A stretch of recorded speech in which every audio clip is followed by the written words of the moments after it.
दोस्तों, क्या मृत्यु पर शोक करना सही है? भगवान क्या कहते हैं मृत्यु के बारे में? आइए जानते हैं। नमस्कार मित्रों, आज की यह कहानी केवल एक कहानी नहीं है। यह आपके दिल के उस दर्द का उत्तर है जो किसी अपने के चले जाने के बाद आपके भीतर हमेशा के लिए रह जाता है। जब कोई अपना मरता है तो हम रोते हैं, बिलखते हैं, भगवान से सवाल करते हैं, भगवान आपने ऐसा क्यों किया? क्या मृत्यु पर शोक करना गलत है? आत्मा के मरने के बाद कहाँ जाती है? आज की यह कहानी इन सभी सवालों का उत्तर खुद भगवान के शब्दों में देगी।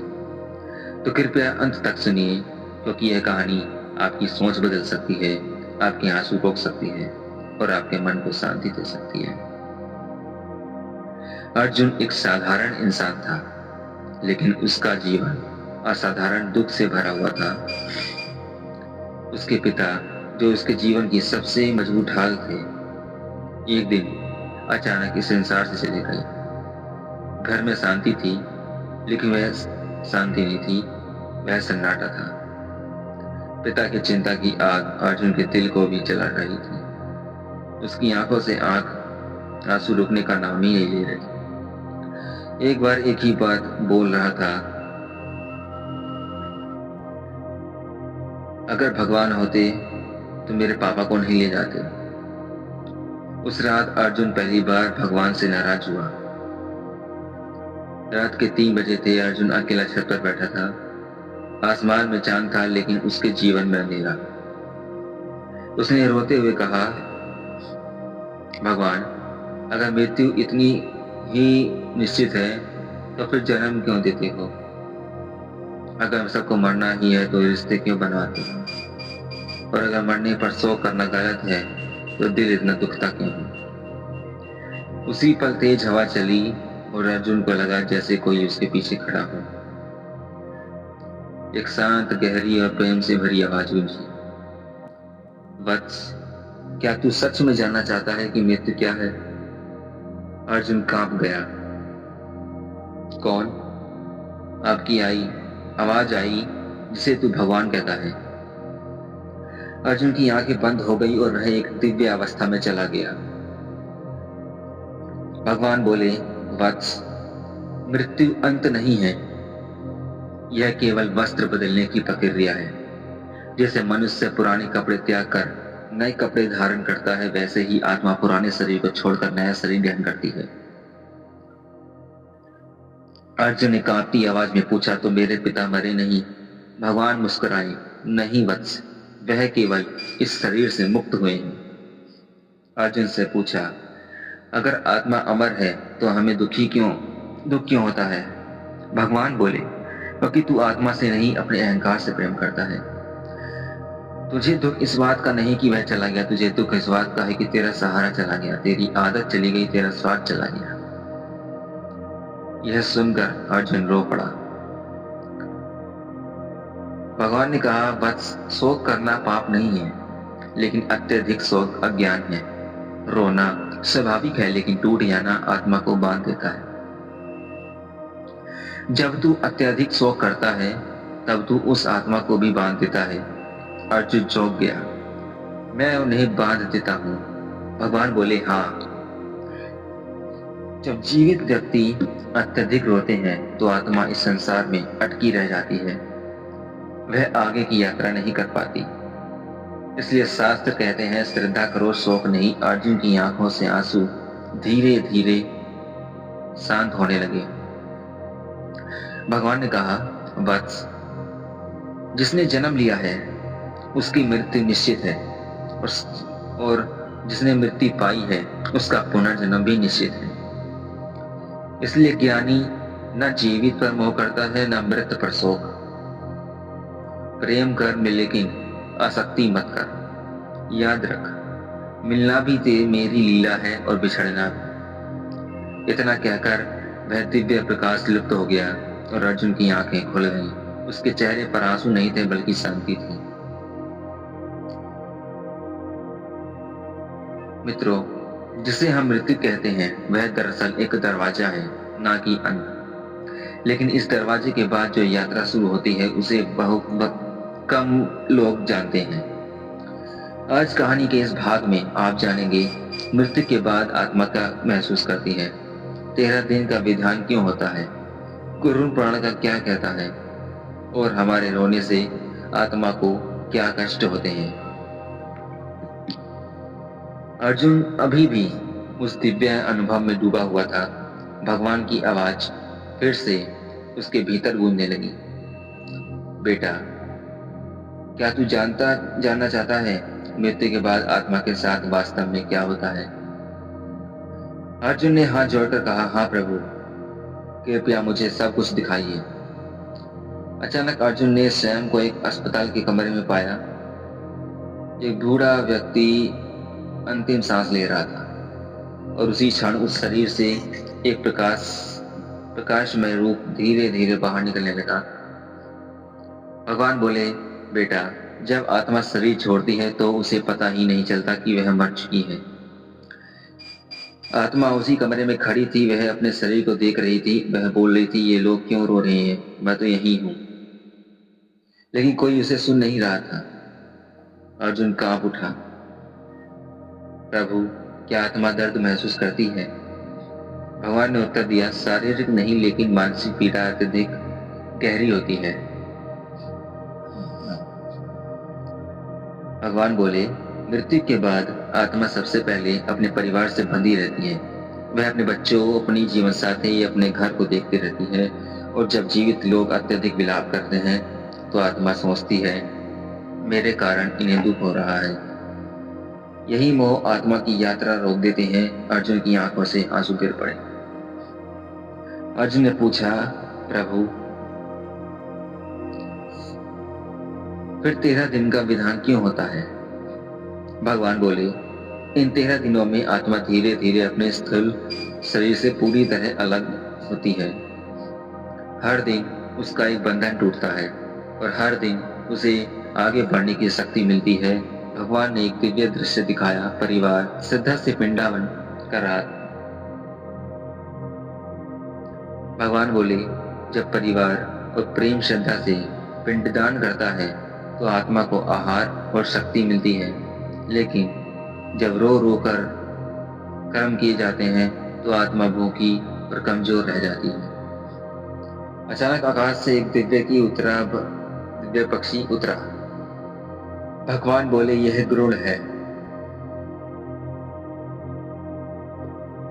गरुड़ आत्मा को आगे की यात्रा में मार्गदर्शन करता है।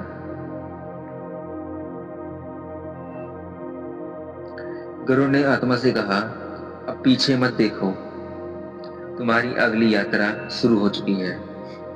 अर्जुन ने देखा एक विशाल दर्पण जिसमें आत्मा अपने पूरे जीवन को फिर से देख रही थी। भगवान बोले, मृत्यु के बाद कोई न्यायाधीश नहीं है, आत्मा स्वयं अपने कर्मों को देखकर निर्णय करती है। यही सबसे बड़ा न्याय है। आत्मा रोते हुए बोली, मैंने जीवन भर जिनके लिए सब कुछ किया ही वही आज मेरे जाने से टूट गए हैं। भगवान बोले, बेटा, उन्हें यह संदेश दे दो। आत्मा बोली, मेरे लिए रोना मत, मुझे याद करना, मुस्कुराना, मेरी शांति तुम्हारी शांति में है। अर्जुन ने भगवान से कहा, प्रभु, अब मैं समझ गया, मृत्यु पर शोक नहीं, श्रद्धा होनी चाहिए। भगवान मुस्कुराए, यही ज्ञान है, पथ सही। मित्रों, मृत्यु के बाद की यात्रा केवल 13 दिनों तक सीमित नहीं होती। असल यात्रा तो उसके बाद शुरू होती है, जहाँ ना रिश्ते साथ जाते हैं, ना धन, ना नाम और ना ही है शरीर साथ जाता है, तो केवल कर्मों का बोझ। अर्जुन ने देखा आत्मा गरुड़ के साथ एक असीम मार्ग पर चल रही थी। चारों ओर धुंध थी, शांति थी, लेकिन भय नहीं। भगवान बोले, बेटा, जिसे लोग डरावना समझते हैं वह उतना भयावह नहीं। यमलोक सजा का स्थान नहीं, यह सत्य का स्थान है। अर्जुन ने देखा एक तेजस्वी रूप, आंखों में करुण, चेहरे पर संगंभीर था। भगवान बोले, यह यमराज है। लोग उन्हें मृत्यु का देवता कहते हैं, लेकिन वे धर्म के सेवक हैं। यमराज बोले, हे आत्मा, जब तुम अपने कर्मों का फल स्वयं देखोगे। एक विशाल आकाशीय पर्दा प्रकट हुआ। आत्मा ने देखा, जहां उसने किसी की मदद की, जहां उसने किसी का दिल दुखाया, जहां उसने झूठ बोला, जहां उसने सच्चाई निभाई, हर दिल से दिल की चीर देने वाला था। आत्मा रो पड़ी, मैंने यह क्यों किया? भगवान बोले, वत्स, यहीं से आत्मा का वास्तविक शुद्धिकरण होता है। अर्जुन घबरा गया, प्रभु, क्या नरक में सच में होता है? नरक सच में होता? भगवान बोले, नरक कोई स्थान नहीं है, अवस्था है। इस अवस्था का मन अपराध बोध से जलता है, वह उसका नरक है, और जो आत्मा संतोष में रहती है वह उसका स्वर्ग है। अर्जुन ने पूछा, तो स्वर्ग क्या है प्रभु? भगवान मुस्कुराए, स्वर्ग कर्मों की विश्राम स्थली है, जहां आत्मा अपने पुण्य कर्मों का सुख भोगती है। लेकिन याद रख स्वर्ग भी स्थायी नहीं। यमराज बोले, हे आत्मा, अब समय आ गया है, अगले जन्म का आत्मा कांप गई। क्या मैं फिर दुख पाऊंगी? भगवान बोले, जन्म दंड नहीं है, यह सुधार का अवसर है। अज्ञान ने पूछा, अर्जुन ने पूछा, प्रभु, हर जन्म में परिवार अलग क्यों होता है? भगवान बोले, क्योंकि हर जन्म में आत्मा को नए पाठ सिखाने होते हैं। कोई भी बनकर सिखाता है, कोई पिता बनकर सिखाता है, कोई माँ बनकर सिखाता है, और कोई दुख बनकर सिखाता है। अर्जुन रो पड़ा, मृत्यु हम जीवित लोग कितना अज्ञान अज्ञान रखते हैं। भगवान बोले, ज्ञान मृत्यु के बाद नहीं, जीते जी होना चाहिए। भगवान ने कहा, बस मृत्यु से मत डर केवल इस बात की है कि तू कैसी जा रही है, कैसे जी रही है। जो जीवन सही जीता है उसकी मृत्यु खुद सुंदर होती है। प्रकाश धीरे धीरे लुप्त हो गया और अर्जुन गहरी नींद में डूब गया। कभी कभी आपने सोचा है, क्यों कोई मरा हुआ अपना अचानक सपने में आ जाता है? क्यों वह कुछ बोलना चाहता है लेकिन बोल नहीं पाता? क्यों सपने के बाद दिल भारी हो जाता है? आज की इस कहानी का यह भाग इन्हीं रहस्यों से पर्दा उठाने वाला है। पिता के निधन के बाद कुछ दिनों बाद अर्जुन ने एक सपना देखा। उसने देखा उसके पिता एक उजले स्थान पर खड़े हैं, चेहरे पर वही पुरानी मुस्कान, लेकिन आंखों में अधूरापन। मैं बोलना चाहता हूँ लेकिन आवाज में नहीं निकल रही। अर्जुन नींद में है, रोने लगा, पापा आप ठीक हैं तो है ना? और तभी उसकी नींद टूट गई और दिल तेज धड़क रहा था, आंखें गोली में थी। भगवान की वही शांत आवाज फिर गूंजी, बेटा, जो आत्मा सपने में आती है वह व्यर्थ नहीं जाती। अर्जुन ने प्रभु कहा, प्रभु, क्या आप मुझे कुछ कहना चाहते हैं? भगवान बोले, हाँ, लेकिन हर सपना संदेश नहीं होता।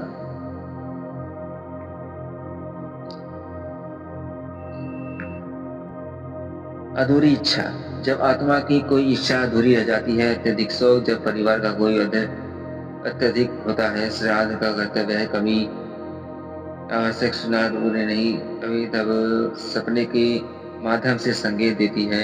अर्जुन चुप हो गया। अर्जुन ने डरते हुए पूछा, प्रभु, लोग कहते हैं पितृदोष लग जाता है। भगवान बोले, पितृदोष कोई श्राप नहीं, यह अनदेखी की पीड़ा है।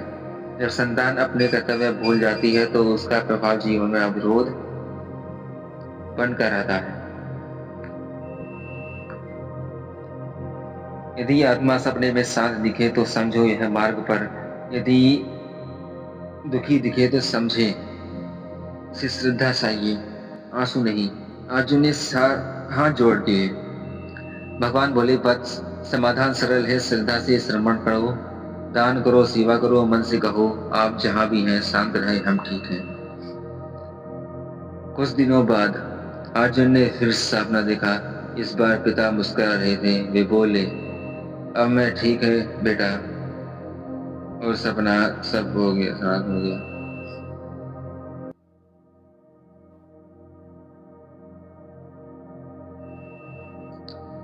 अर्जुन की आंखों से आंसू गिरे, लेकिन वे आंसू दुखी के नहीं थे, वे शांति के थे।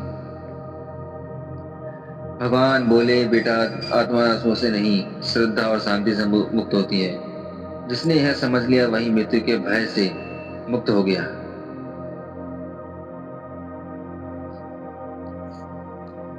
मित्रों, अब समय आ गया है सबसे महत्वपूर्ण प्रश्न का। क्या मृत्यु पर शोक करना सही है? भगवान वास्तव में हमसे क्या चाहते हैं? इस भाग में आपको मिलेगा उस दर्द का उत्तर जो किसी और को आप जानने के बाद दिल में रह जाता है। समय बीतता गया। अर्जुन नहीं था, वही था, लेकिन अब वह पैसा नहीं था, ऐसा नहीं था। जहाँ पहले उसकी आंखों में डर और क्रोध था, वह समझ और शांति थी।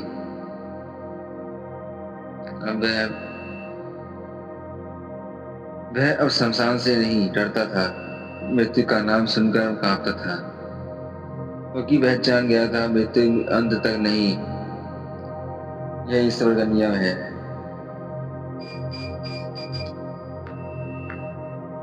भगवान की आवाज फिर गूंजी, बेटा, मनुष्य की सबसे बड़ी भूल मृत्यु नहीं बल्कि मृत्यु का लेकर उसका अज्ञान है। लोग जन्म पर उत्सव मनाते हैं, मृत्यु पर विलाप, जबकि दोनों ही मेरी लीला है।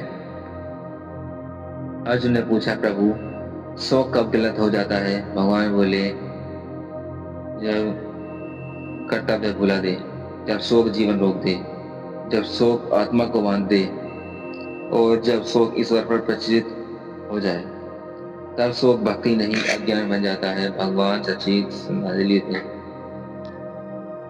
भगवान ने कहा, बेटा, सच्ची श्रद्धांजलि रोना नहीं है, सच्ची श्रद्धांजलि है उनके अच्छे कर्मों को अपनाना, उनके अधूरे सपनों को पूरा करना, उनके नाम पर किसी दुखी की मदद करना और जीवन को सही दिशा में जीना। जब तू अच्छा कर्म करता है वहीं मृत आ जाता है, सच्चाई शांति बनता है। अर्जुन ने हाथ जोड़कर पूछा, क्या मेरे पिता मुझे देख रहे हैं? भगवान मुस्कुराए, हाँ बस, लेकिन तेरे आंसू नहीं, वे तेरी महबूबा के देखना चाहते हैं, तेरी मुस्कान, तेरा धर्म, तेरी सेवा।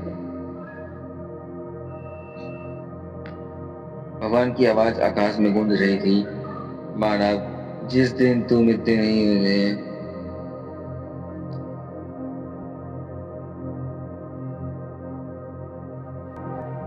जीवन को सही जीना सीख जाएगा। मृत्यु के मत डर, धर्म से डर, शोक पर लेकिन श्रद्धा के साथ रो, लेकिन टूट गया, क्योंकि जो चला गया है वह मेरी शरण में है, और जो जीवित है उसके लिए जीवन एक परीक्षा है। अर्जुन ने आंखें बंद की और उसके अंधेरे पर एक शांत मुस्कान थी। उसने मन ही मन कहा, पापा, अब मैं रोऊंगा नहीं, मैं ऐसा जीवन जीऊंगा जिस पर काको कोई गर्व, और उसी क्षण उसके हृदय में मृत्यु का भय सदा के लिए समाप्त हो गया। भगवान कहते हैं, आंसू नहीं आत्मज्ञान, नहीं डर, नहीं धर्म, और शोक नहीं श्रद्धा। आपके दिल को कुछ हुई है तो इस वीडियो को लाइक करें, शेयर करें। धन्यवाद।